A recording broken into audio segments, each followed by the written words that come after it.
Splinterlands has been around for a while, and boy, this game is popular. It usually tops the lists of blockchain games with the most active players. But there are a few things you absolutely need to know before you commit to playing it. Earning on this game is not as simple as you might hope. Keep in mind, this is not a review of the game.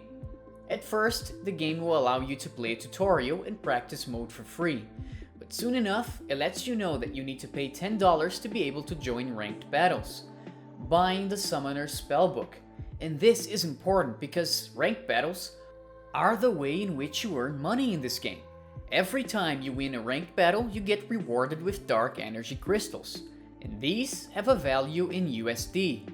You can also sell and rent out any cards you own. All good, but what's the catch here? Well, you see, when you first start playing, you will probably notice you aren't getting any dark energy crystals. Why is that?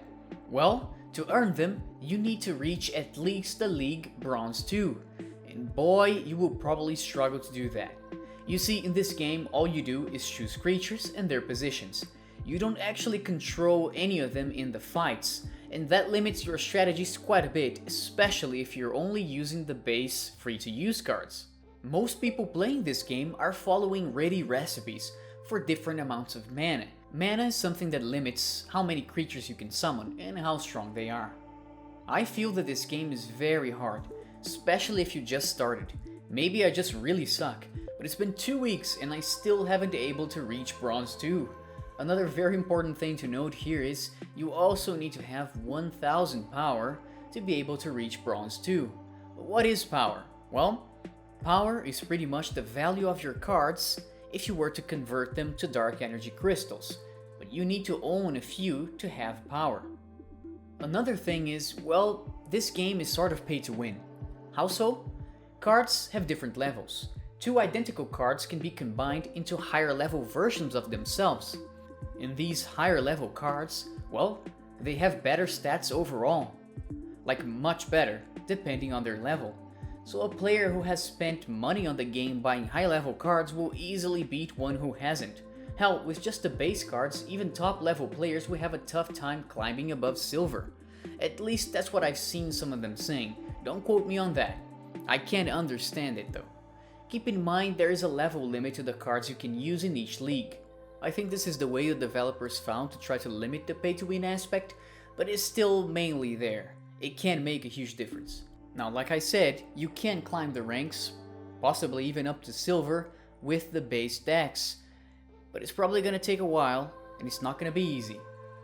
Well, alright, then you want to buy some cards, right? That's the solution. Buy some higher level cards. Hang on. Even if you buy higher level creatures, you can't use them. Why? Well, to use higher level creatures, you need higher level summoners. And boy oh boy, these higher level summoners are pricey. Like $50 on average for a level 2 summoner, which lets you use up to level 3 common creatures and level 2 rare ones. There is, however, a cheaper alternative to this. Instead of buying these cards, you can rent them out in this game. It's way cheaper than buying, and you can always change the cards you are renting. You can rent them for a specific period of time. You can get really nice cards for fractions of a cent of a dollar. Another way to get cards is by doing the daily quests, which will give you chest rewards. And sometimes, sometimes you get cards from these. The majority of the time though, it's gonna be literal trash. Like credits worth less than 1 cent of a dollar, or potions you will never use if you don't buy a pack. At least that's what happened to me, okay?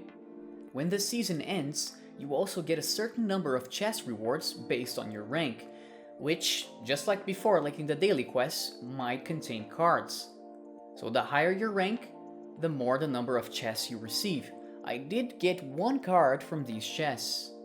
Finally, you can also just straight up buy packs, but this time you need a voucher to buy a pack, and you have to purchase the voucher as well. Keep that in mind. You can also get this voucher as a gift if you stake a certain amount of SPS. We'll leave that for another video.